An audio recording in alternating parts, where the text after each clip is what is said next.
एक तो मध्य प्रदेश में मालवीय नगर में, भोपाल में हमारा पत्रकार भवन था। वो पत्रकार भवन तोड़ दिया गया था और तब से वो जमीन वैसी ही पड़ी है।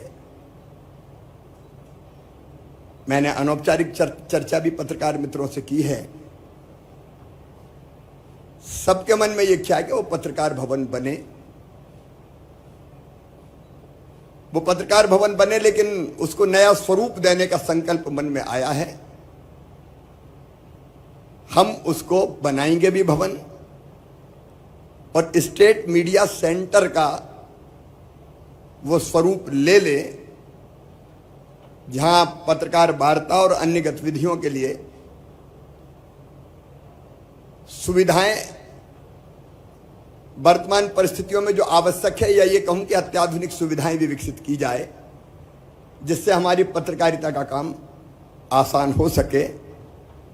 तो पत्रकार भवन तत्काल ही हमने फैसला किया है कि उसके निर्माण का काम भी शुरू करेंगे और स्टेट मीडिया सेंटर का वहाँ दर्जा देंगे। वहाँ बैठने की व्यवस्था, चर्चा करने का स्थान, लाइब्रेरी, कैंटीन और क्या क्या आवश्यकताएं हो सकती है, एक सभागार की व्यवस्था भी ठीक से उसको,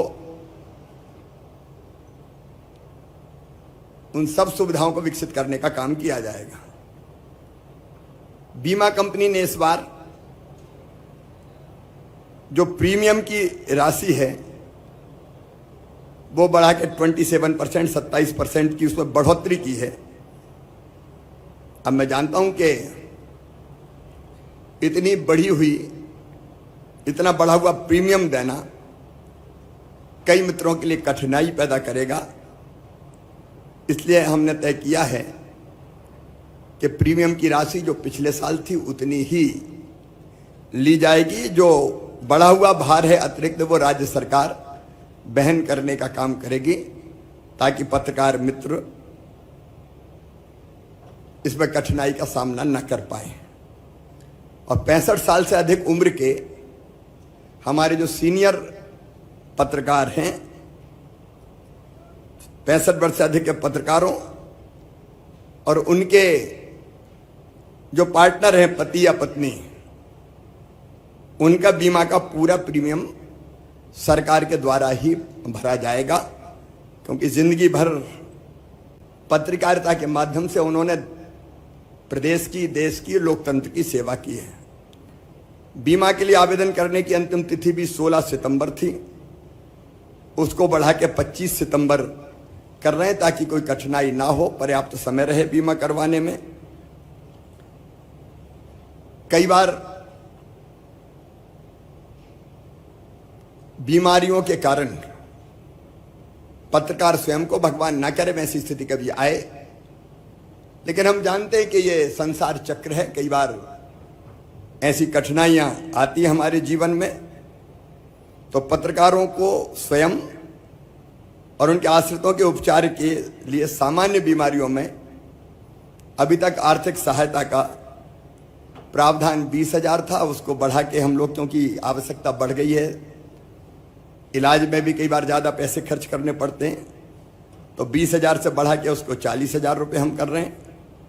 और गंभीर बीमारियों के लिए 50,000 से बढ़ा के इसको सीधे 1 लाख रुपया किया जाएगा। लेकिन और भी कोई ज़रूरत होगी तो सरकार ध्यान रखेगी। हमारे वरिष्ठ और बुजुर्ग पत्रकारों को प्रतिमाह सम्मान निधि अब तक 10,000 दी जाती थी, उसको भी बढ़ा के 20,000 रुपया किया जा रहा है, ताकि जो वरिष्ठ पत्रकार हैं उनको तकलीफ ना हो।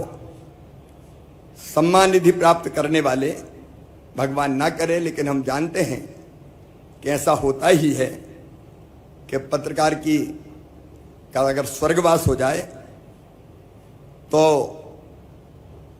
उनके परिवार को, उनकी पत्नी को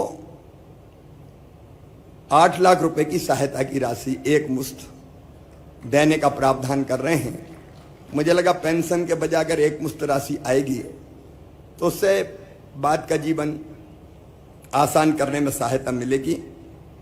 अधिमान्यता प्राप्त पत्रकारों को आवास ऋण ब्याज अनुदान योजना के अंतर्गत अधिकतम ऋण की सीमा भी 25 लाख से बढ़ा के 30 लाख रुपए की जाएगी, ताकि ठीक मकान बन सके। और किसी भी अधिमान्य पत्रकार भाई और बहन के बेटा हो या बेटी हो, उनकी शिक्षा के लिए बैंक से लोन अगर लिया जाता है तो उसके ब्याज पर भी 5% ब्याज अनुदान 5 साल तक राज्य सरकार के द्वारा वहन किया जाएगा, ताकि बच्चों की पढ़ाई की तरफ हम लोग ध्यान दे सकें।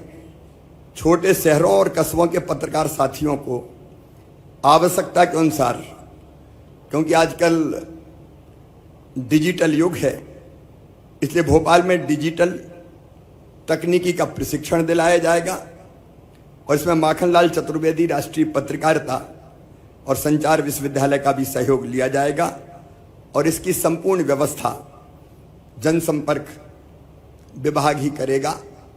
एक बात और मेरे मन में है, पिछले दिनों भोपाल में हमने 2 पत्रकार कॉलोनी बनाई, उनके लिए जमीन आवंटित की थी। मैं जहां जाता हूं, जिला स्थानों पर भी और स्थानों पर भी पत्रकार मित्र मिलते हैं और वो ये कहते हैं कि एक पत्रकारों के लिए कहीं जमीन का आवंटन हो जाए या कोई कॉलोनी की व्यवस्था हो जाए। माननीय सर्वोच्च न्यायालय के फैसले के कारण कुछ कठिनाइयां बीच में आई है, लेकिन हम रास्ता निकालकर जहां ऐसी हमारी सोसाइटी है, उनको पत्रकारों को, सोसाइटी को जमीन देने की हम व्यवस्था करेंगे। उसके लीगल जो भी रास्ता होगा वो निकाल के, ताकि भोपाल जैसी बाकी जगह भी जहाँ जहाँ आवश्यकता है, धीरे धीरे पत्रकारों के मकान एक कॉलोनी में बनाने की व्यवस्था की जा सके।